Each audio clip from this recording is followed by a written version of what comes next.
माननीय सदस्यगण, ये सदन 1975 में देश में आपातकाल इमरजेंसी लगाने के निर्णय की कड़े शब्दों में निंदा करता है। इसके साथ ही हम उन सभी लोगों की संकल्प शक्ति की सराहना करते हैं जिन्होंने इमरजेंसी का पुनर्जुड़ो विरोध किया, अभूतपूर्व संघर्ष किया और भारत के लोकतंत्र की रक्षा का दायित्व निभाया। भारत के इतिहास में 25 जून 1975 के उस दिन को हम हमेशा काले अध्याय के रूप में जाना जाएगा। इस दिन तत्कालीन प्रधानमंत्री श्रीमती इंदिरा गांधी ने देश में इमरजेंसी लगाई और बाबा साहब अम्बेडकर द्वारा निर्मित संविधान पर प्रचंड प्रहार किया था। भारत की पहचान पूरी दुनिया में लोकतंत्र की जननी के तौर पर है। भारत में हमेशा लोकतांत्रिक मूल्यों और वाद संवाद का समर्थन हुआ, हमेशा लोकतांत्रिक मूल्यों की सुरक्षा की, उन्हें हमेशा प्रोत्साहित किया गया। ऐसे भारत पर श्रीमती इंदिरा गांधी द्वारा तानाशाही थोप दी गई, भारत के लोकतांत्रिक मूल्यों को कुचला गया और अभिव्यक्ति की आज़ादी का गला घोटा गया।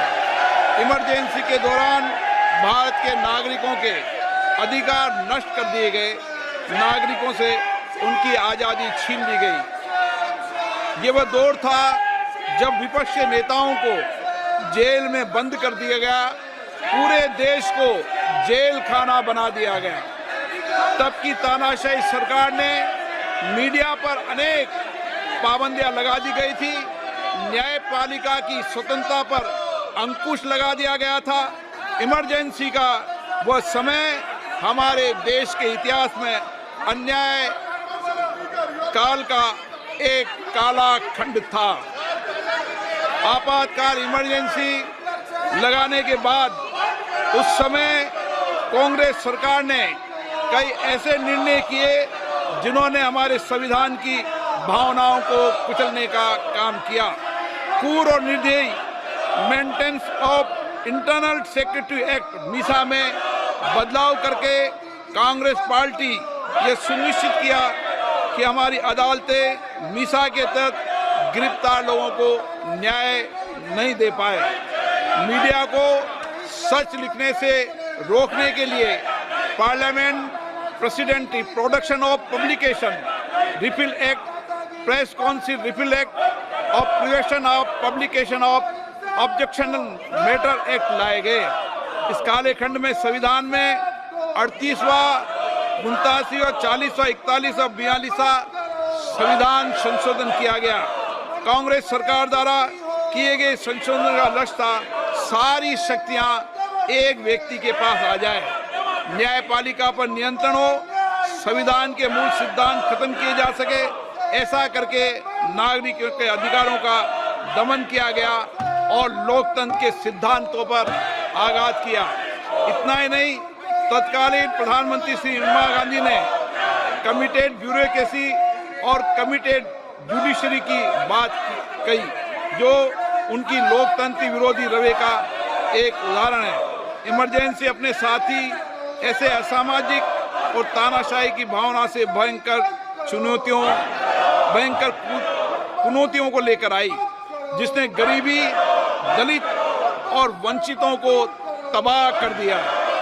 इमरजेंसी के दौरान लोगों को कांग्रेस सरकार द्वारा जबरन थोपी गई अनिवार्य नसबंदी का, शहरों में अतिक्रमण हटाने के नाम पर मनमानी का और सरकार की कुनीतियों का प्रहार झेलना पड़ा। ये सदन उन सभी लोगों के प्रति संवेदना जताना चाहता है। 1975 से 1970 कालाखंड अपने आप में एक ऐसा कालाखंड है जो हमें संविधान के सिद्धांतों, संघीय ढांचे और न्यायिक स्वतंत्रता के महत्व को याद दिलाता है। ये कालखंड हमें याद दिलाता है कैसे उस समय हम सभी पर हमला किया गया, क्योंकि जिनकी रक्षा आवश्यक है।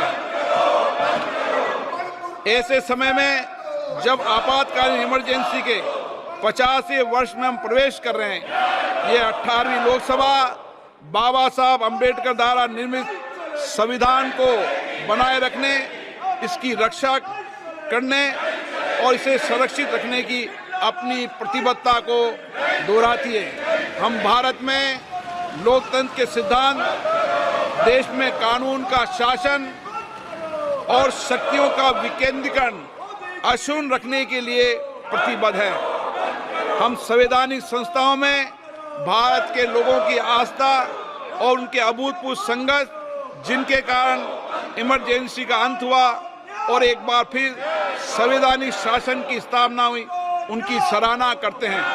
1975 में आज 26 जून के दिन ही देश इमरजेंसी की क्रूर सच्चाइयों का सामना करते हुए उठा था। 1975 में आज ही के दिन कैबिनेट ने इमरजेंसी का पोस्ट फैक्टो रेक्टिफिकेशन किया था। इस तानाशाही और असंवैधानिक निर्णय पर मोहर लगाई थी। इसलिए हमारी संसदीय प्रणाली अनगिनत बलिदानों के बाद मिली दूसरी आज़ादी के प्रति अपनी प्रतिबद्धता को दोहराने के लिए आज के प्रस्ताव किया जाना आवश्यक है। अब हम ये जानते हैं कि हमारी युवा पीढ़ी लोकतंत्र के इस काले अध्याय के बारे में जरूर जानना चाहिए। इमरजेंसी के दौरान गैर कानूनी गिरफ्तारियां, सरकारी प्रताड़ना के चलते अनगिनत लोगों को यातनाएं सहनी पड़ी थी। उनके परिवार उनको असमित कष्ट उठाना पड़ा था। इमरजेंसी ने भारत के कितने नागरिकों का जीवन तबाह कर दिया था, कितने लोगों की मृत्यु हो गई थी। इमरजेंसी के इस काले खंड में कांग्रेस की तानाशाह सरकार के हाथों अपनी जान गंवाने वाले भारत के ऐसे कर्तव्यनिष्ठ और देश में प्रेम करने वाले नागरिकों की स्मृति में हम सब 2 मिनट का मौन रखते हैं।